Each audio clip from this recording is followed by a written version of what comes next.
Hello મારા યુટ્યુબના સભ્ય બધા, જય શ્રી કૃષ્ણ, સીતારામ. આજે આપણે બનાવશું રગડા દહીં પૂરી પાણીપુરી. જો આ આપણે પાણી બનાવ્યું છે, ફુદીનો, કોથમરી, આદુ, જીરું, સંચળ અને એવરેસ્ટનો ચાટ મસાલો એ નાખીને મેં પાણી બનાવી નાખ્યું છે અને લીંબુ પણ નાખ્યું છે. જો આ આપણે વટાણા બટેટા બાફા છે, એને આપણે હવે રગડો બનાવશું. જો આપણે એમાં નાખશું મીઠું આપણે બાફવામાં નાખ્યું હતું એટલે થોડુંક નાખશું. પછી નાખશું આપણે એમાં હળદર. પછી નાખશું આપણે એમાં પાણીપુરીનું પાણી. જો આપણો રગડો હવે તૈયાર થઈ ગયો છે. જો હવે આપણે એમાં નાખવાનું દહીં બનાવશું. થોડુંક નાખશું મીઠું, પછી થોડીક 2 ચમચી જેટલી ખાંડ,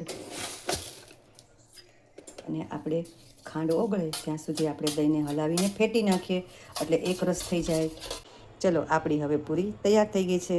આપણે રગડા પૂરી દહીં પૂરી આપણે હવે કરીએ. જો આ પૂરી આપણે રવાની પૂરી લેવાની.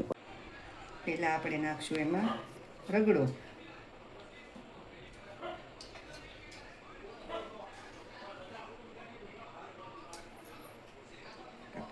પછી નાખશું આપણે આંબલીની ચટણી.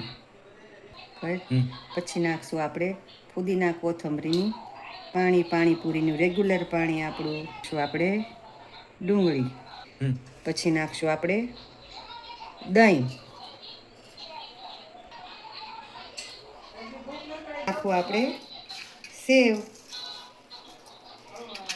પછી નાખશું આપણે સેવ. જો આપણી રગડા પૂરી દહીં પૂરી આપણી તૈયાર થઈ ગઈ.